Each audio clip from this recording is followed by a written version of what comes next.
Old Mutual report has revealed that more women have taken up gambling in order to make additional income. The report finds that 46% of working women who took part in the survey said they take part in gambling. More than half of them were doing it out of desperation to get by, while others were frequent gamblers hoping to make extra money to cover their debt.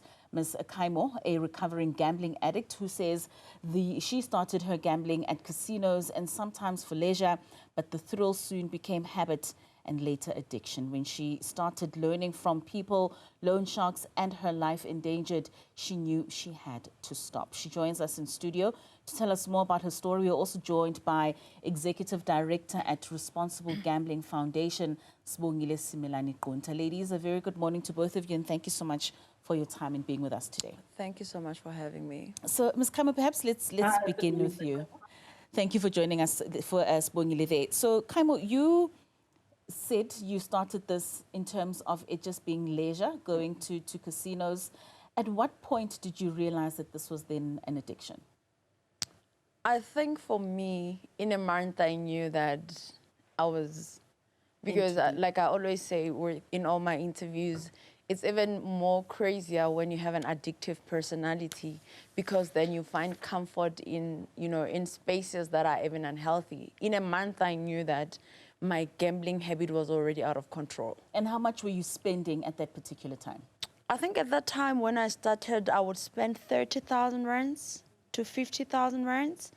And because I had money at the time, it didn't feel like it was a lot. I just felt like it's one of those things. I was finding comfort in it. I found comfort in it. I found happiness in it. And over what time did you then start realizing that you were going on a downward spiral? You lost properties, you lost cars, you lost between 10 and 20 million rands. It's affected your family, it affected your marriage. Take us through the time frame in which all of this was then lost. First of all, when you're a gambler, you're very manipulative. You will manipulate your way around everyone and everything to get through it.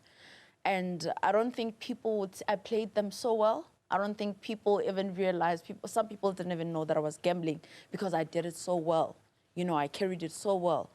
And trust me, within 6 months, I was already headed to my savings. I would gamble my ex's salary while he was at work. And I mean, you could tell then at that time that I was doing things I was not supposed to do. So I knew then at the time that it was out of control. But like I said, I would have my way around it, and I was able to fix it until I started now going into savings. And then I started stealing from my mother. I think I've said that. I literally bankrupted her at the time, yeah. We'll get into how it affected some of the relationships. I want to bring Sibongile into this conversation. Sibongile, I mean, the survey has shown that, 46% of women have found themselves in gambling. Maybe just talk to us about the key risk factors that have been identified that lead women to gamble their earnings, and how do they differ from other demographic groups? I think one of the key risks is people trying to make a living. A number of women, they go into gambling because they're trying to make ends meet. Now, why specifically women? You will know that women are regarded as caregivers, and some of the women, the stories that we've had during treatment are that, I will take the money because I can realize that my family cannot survive on the amount of money that we have as a household. So the household budgets are stretched and people are trying to make a living. But also some of the risk factors affecting women is that, as women in general, we are susceptible to actually trying to identify things that will make us be on top of things. What do I mean by that? As a woman, we've got a specific gene that tells us that we've got this, we can survive anything, and we actually take more risks than men. And that is part of the reason that we see more and more women actually getting into gambling. Do you think that we have an enabling environment that we are finding that more and more within our society, especially in urban areas, there are more casinos that are popping up. There are more gambling spots that are popping up that make women and people more susceptible to finding themselves in situations where they could get addicted?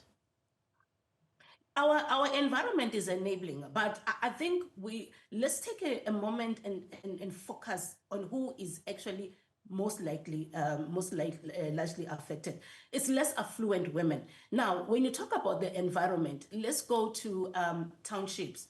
I mean, young girls have been exposed to gambling, which they know it's illegal, but at that time, nobody knows that it's illegal. You find aunties, grandmothers, and sisters playing ordinary cards. Now, you don't find most casinos at the township. You find them at your most affluent areas. Now, who do you find in the less affluent areas? You find that the small LPM, that is limited payout machines, are actually located in the corners, in the ship-ins. So that environment, it actually it determines that can somebody actually go and gamble. But when you also talk about the environment, if a mother or somebody in the family is gambling, a person or a child growing up experiencing that will actually believe that it's a norm, it's an acceptable. It then becomes a social learned behavior. When they grow up, they feel that it's accepted. So they have been predisposed to an environment that accepts gambling as a normality. Were you predisposed, Kaymo? Were you finding yourself before you walked into a casino, maybe as a younger girl, you saw your parents playing fafi? No, I was not never at all. interested in that. I knew cards like any other child, but it's not something that I was interested in. And also remember, when I started, I said I had the money when I started, unlike what is happening now. And I can tell you that if online gambling was not beautified as it is now, a lot of people would not have gambling experience like me. The reason why we are where we are today is because of how it's beautified, you know, how it's advertised, how they make people feel like there's responsible gambling, and if you go in it responsibly, you have the chances of making money. They don't bring people like me to say, hey, there's nothing as responsible gambling, because there's nothing as responsible gambling. And it makes me angry when they want to paint a picture like there's responsible gambling. What is responsible gambling when an 85-year-old woman is allowed in the casino to spend days at the casino without food? What is meant by responsible gambling when Miss Kaymo locks her kids in the car just to go and gamble? How do they put measures, you know, how do they make sure that you gamble responsibly? How do they make sure that you gamble responsibly? How do they don't even care. Like, let me put it like that. They don't care because they don't know where you get the money from. They don't care. Sibongile, I mean, you are the executive director of Responsible Gambling Foundation. Ms. Kaymo here, who's a recovering addict, says there is no such thing as responsible gambling. Do you think that concept is maybe just to sugarcoat what it is that we would like there to be? I'm not going to invalidate what your guest has experienced through life. And she's within her right to actually be so outspoken about whether responsible gambling exists or it doesn't. The concept by itself, it talks about restraint. She actually started saying that when she started gambling, it was a social activity. Now, unlike alcohol and your drugs, gambling, it's a behavioral. It transitioned with you over time. And by the time you actually realize that you are hooked, it's then you are already in trouble. Now, when you say that you are responsible gambling, it says that you gamble within your means. You gamble what you can afford to lose. Now, I had already indicated that we are living in a society where, unfortunately, our economic, it's actually making people, we've got high number of unemployment, and a number of people are resorting to gambling as an additional income.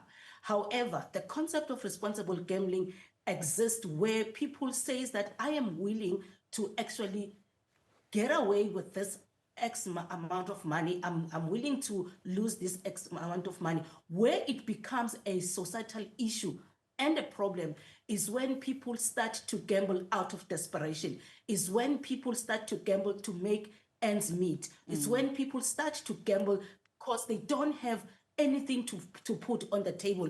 If you lose what you can afford, that concept is well and alive. Now, let's talk about the responsibility of operators. When your guests say that, how can they allow a senior citizen to play? First of all, there is no law against anyone gambling. And gambling in South Africa is legal. And now, if Mamkutu comes in and says that I can afford to gamble, they cannot shut the door on her and say that you can't.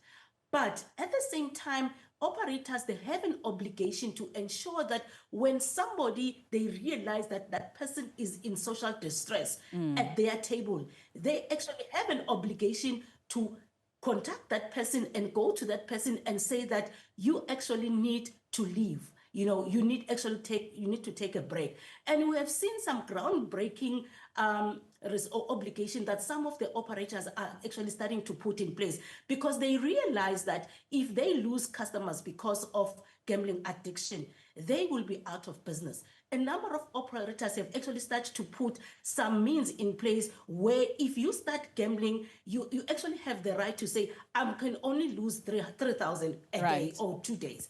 Now, what happens is that once you exceed that amount, it actually locks you. So those are some of measures that they've put in place to protect the people that are gambling. We need to start wrapping up, Ms. Kaymo. I mean, you mentioned how this has affected your family, it's affected your marriage. You've had an aunt cut you off, you got your mother to be bankrupt. Talk to us about your recovery journey. Where are you now? Were you seeking help professionally to help you get over this addiction? I knew that nobody would help me unless if I stepped up and took accountability and stopped on my own. I didn't seek any help. I just took accountability, and because it has destroyed me so much, I knew that I didn't want to be that person anymore, and so I stopped myself. And unfortunately with her and others, we're still not in talking terms. It's not something I'm willing to fix, but I'm good with my mother. You're not willing to fix with your aunt? I'm not willing to fix with her or anybody else that I lost along that time. Along the way. Especially because I didn't do anything to her or those people that actually cut me off. Right. Yeah. But where are you in terms of, do you work? Is your financial situation? I'm in a very good space. I thank God for that. Okay. I'm doing well. All right, Ms. Kaymo, thank you for just sharing your story with us. I'm sure it's going to help a lot of women out there. It also paints a picture that even just beyond those that are struggling, women that are in the sandwich generation, where they are not only raising kids, but also helping out with their parents. There are also women who are affluent, like you were in your position, and yet you still found yourself in a situation where you were addicted. Sibongile, thank you also for your time and just sharing your knowledge in terms of what responsible gambling is. That was the Executive Director at Responsible Gambling Foundation, Sibongile Simelane-Quntana, as well as Ms. Kaymo, who is a recovering gambling addict.